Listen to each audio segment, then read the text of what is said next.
Hi friend, आज की video में हम वोल्टेज सोर्स के बारे में डिस्कस करेंगे। तो जैसे कोई यहाँ वोल्टेज सोर्स है तो पहले हम इसका मतलब देखेंगे कि यह क्या होता है। तो यह एक दो टर्मिनल की डिवाइस होती है जिसमें एक पॉजिटिव प्लेट होता है, निगेटिव प्लेट होता है। जो बड़ा वाला टर्मिनल दिखाया जाता है वह पॉजिटिव प्लेट का होता है और जो छोटा वाला टर्मिनल होता है वह निगेटिव प्लेट का होता है। तो इस पॉजिटिव प्लेट और निगेटिव प्लेट में चार्ज स्टोर रहते हैं जिससे इनके बीच एक पोटेंशियल डिफरेंस क्रिएट होता है तथा उस पोटेंशियल डिफरेंस के कारण एक वोल्टेज प्रोड्यूस होता है। तो उसी पोटेंशियल डिफरेंस को हम यहाँ दिखाते हैं कि कहते हैं कि ये 5 वोल्ट की बैटरी है, 7 वोल्ट की बैटरी है, 10 वोल्ट की बैटरी है। तो अगर यहाँ 5 वोल्ट लिखा है तो हम समझाते हैं आपको कि इसका मतलब क्या होता है। जैसे अगर 5 वोल्ट लिखा है तो इसका मतलब ये हुआ कि जो टर्मिनल ए का पोटेंशियल है वह टर्मिनल बी के पोटेंशियल से 5 वोल्ट ज़्यादा है। तो अगर यहाँ पर पॉजिटिव टर्मिनल 5 वोल्ट है तो यहाँ निगेटिव वाला हमेशा कम होगा तो यह 0 होगा, और अगर यह 7 रहेगा तो यह 2 रहेगा, 2 वोल्ट, क्योंकि इन दोनों के बीच हमेशा डिफरेंस 5 ही होना चाहिए। और अगर यह 10 रहेगा तो यहाँ 5 हो जाएगा। इसी तरह से कि अगर कोई 7 वोल्ट की बैटरी है यहाँ पर और यह ए टर्मिनल है और यह बी टर्मिनल है, तो अगर ए टर्मिनल का पोटेंशियल दिया है कि 6 वोल्ट, तो अब कमेंट करके बताइए कि बी टर्मिनल का पोटेंशियल क्या होगा। ये ध्यान रहे कि जो पॉजिटिव टर्मिनल है उसका 6 वोल्ट दिया है और निगेटिव का हमको फाइंड करना है, जबकि टोटल वोल्टेज 7 वोल्ट है। और जो दूसरा चीज़ एग्ज़ाम में पूछा जाता है वह यह चीज़ पूछा जाता है कि जो वोल्टेज सोर्स होता है उसका इंटरनल रेजिस्टेंस कितना होता है। तो आइए इसको हम देखते हैं। जैसे यहाँ और सर्किट ऐसे इनफाइनाइट सर्किट इसमें लगा है, तो यहाँ एक वोल्टेज सोर्स है, यहाँ पॉजिटिव है, यहाँ निगेटिव है, और यहाँ V इसका वोल्टेज है। तो अगर क्वेश्चन में पूछा है कि इस वोल्टेज सोर्स का इंटरनल रेजिस्टेंस कितना होगा, तो आइए देखते हैं। हम जैसा कि एक फार्मूला पढ़े हैं I = V/R होता है, और अगर यह वोल्टेज सोर्स है तो इसका काम होगा कि यह करंट को सप्लाई करे। तो अगर एक अच्छा वोल्टेज सोर्स है तो यह ज़्यादा से ज़्यादा करंट इसको सप्लाई करना चाहिए, और अगर एक आइडियल वोल्टेज सोर्स है तो इसको इनफाइनाइट करंट सप्लाई करना चाहिए। तो इनफाइनाइट करंट सप्लाई करने के लिए यहाँ पर अगर इनफाइनाइट लाना हो तो V/0 करना पड़ेगा, क्योंकि समथिंग अपान 0 बराबर इनफाइनाइट होता है। तो अगर यहाँ V/0 कर देंगे तो I बराबर इनफाइनाइट आ जाएगा। तो इसका मतलब कि जो इंटरनल रेजिस्टेंस होना चाहिए एक आइडियल वोल्टमीटर का वह 0 होना चाहिए, क्योंकि R बराबर यहाँ 0 रखने पर आया है। अब हम देखते हैं कि type of voltage source. Voltage source mainly 2 type का होता है, एक इंडिपेंडेंट वोल्टेज सोर्स और दूसरा डिपेंडेंट वोल्टेज सोर्स।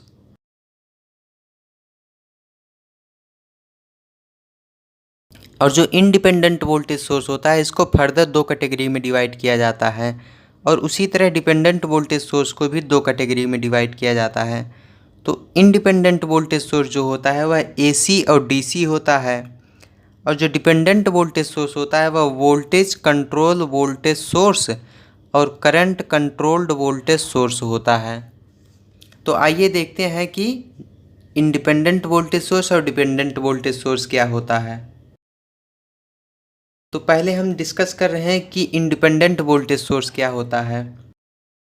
तो इंडिपेंडेंट वोल्टेज सोर्स का मतलब ये हुआ कि जो वोल्टेज है अगर करंट से इंडिपेंडेंट हो, मतलब कि जो वोल्टेज की वैल्यू है यह करंट पर डिपेंड न करे, तो इसको हम इंडिपेंडेंट वोल्टेज सोर्स कहते हैं। और जो डिपेंडेंट वोल्टेज सोर्स होता है वह अगर वोल्टेज की वैल्यू करंट पर डिपेंड कर रही है तो उसे हम डिपेंडेंट वोल्टेज सोर्स कहते हैं, या कहीं किसी दूसरे पैरामीटर पर या दूसरे जगह के वोल्टेज पर भी उस वोल्टेज सोर्स की वैल्यू डिपेंड कर सकती है।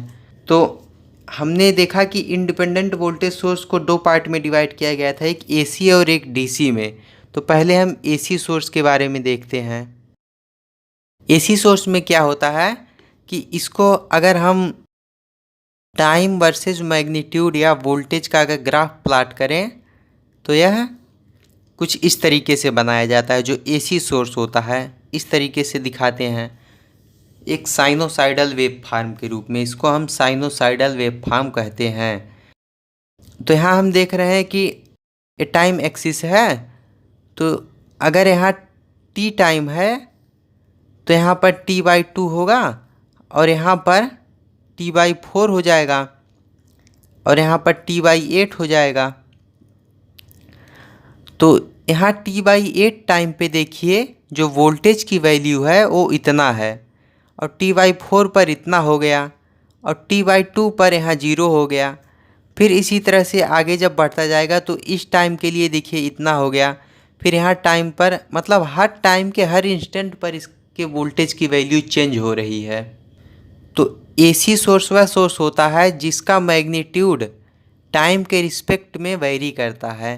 तो यहाँ पर देखिए इसका जो मैग्नीट्यूड है वह टाइम के हर इंस्टेंट पर वेरी कर रहा है, तो उसे हम एसी सोर्स कहते हैं। और एसी सोर्स को इस तरीके से दिखाया जाता है।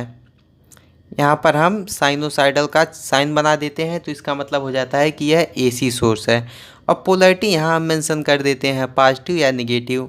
और अगर हम इसी तरह डीसी सोर्स की बात करें तो डीसी सोर्स का अगर हम मैग्नीट्यूड वर्सेस टाइम का प्लॉट बनाएं तो वह इस तरीके से बनता है। यहाँ टाइम एक्सिस होता है और इसे वोल्टेज एक्सिस कहते हैं। यहाँ मैग्नीट्यूड रहता है, इस तरीके से बनता है।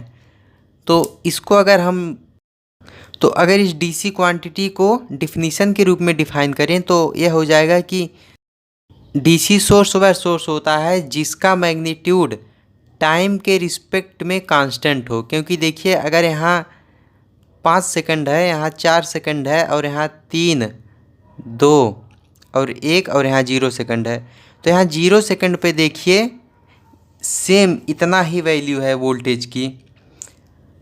और अगर 1 सेकंड पे आप देखेंगे तो यहाँ पर भी इतना ही वैल्यू है वोल्टेज की। इसी तरह 3 सेकंड पे इतना ही है और 4.5 सेकंड पर देखेंगे तब भी इतना ही है। मतलब टाइम के हर इंस्टेंट पे इसकी वैल्यू कांस्टेंट है।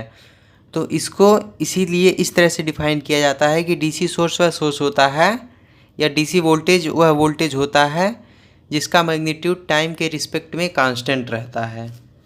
और इसका जो रिप्रेजेंटेशन होता है वह इस तरीके से होता है, पॉजिटिव नेगेटिव।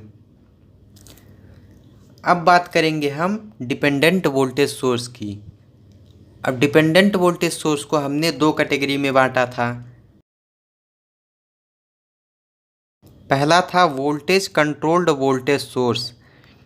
अब वोल्टेज कंट्रोल्ड वोल्टेज सोर्स का मतलब यह है कि यह एक तरह से, पहली बात तो जो डिपेंडेंट सोर्स होता है उसको हम इस तरीके से दिखाते हैं।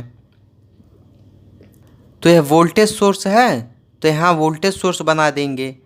और यह वोल्टेज कंट्रोल्ड है, इसका मतलब कि इसके जो वोल्टेज सोर्स की जो वैल्यू है यह किसी अन्य वोल्टेज पर डिपेंड कर रही है। तो यहाँ ए वी एक्स हो गया, इस वोल्टेज की वैल्यू इस वी एक्स पर डिपेंड कर रही है। और दूसरा जो होता है वह करंट कंट्रोल्ड वोल्टेज सोर्स होता है। तो इसको हम रिप्रेजेंट इस तरीके से करते हैं। देखिए यहाँ वोल्टेज सोर्स था तो यहाँ इस तरह से बनाए, यहाँ भी वोल्टेज सोर्स है तो यहाँ भी इस तरीके से बनाएंगे। लेकिन यहाँ वोल्टेज कंट्रोल्ड था तो यहाँ पर इस वोल्टेज Vx के द्वारा इसकी वैल्यू कंट्रोल हो रही थी। लेकिन यहाँ पर करंट कंट्रोल है, तो करंट कंट्रोल है तो इसको हम Vix से दिखाएंगे। क्योंकि देखिए यह करंट इस वोल्टेज को कंट्रोल कर रहा है। तो अब एक इम्पॉर्टेंट चीज़ है कि यहाँ पर अक्सर यूनिट पूछ लिया जाता है एग्ज़ाम में कि करंट कंट्रोल्ड वोल्टेज सोर्स की यूनिट क्या होगी और वोल्टेज कंट्रोल्ड वोल्टेज सोर्स की यूनिट क्या होती है। तो अगर वोल्टेज कंट्रोल्ड वोल्टेज सोर्स की यूनिट निकालना हो तो ये जो वोल्टेज है अगर इसको हम V मान रहे हैं तो इस वोल्टेज की वैल्यू AVX पर डिपेंड कर रही है। तो V = AVX हो जाएगा, क्योंकि जब इस पर डिपेंड कर रही है तो यह जितना ज़्यादा होगा वोल्टेज उतना ही ज़्यादा होगा। तो V = AVX हो जाएगा और A बराबर हो जाएगा V/VX बराबर वोल्ट अपान वोल्ट, वोल्ट अपान वोल्ट कट गया तो यह यूनिट लेस हो गया।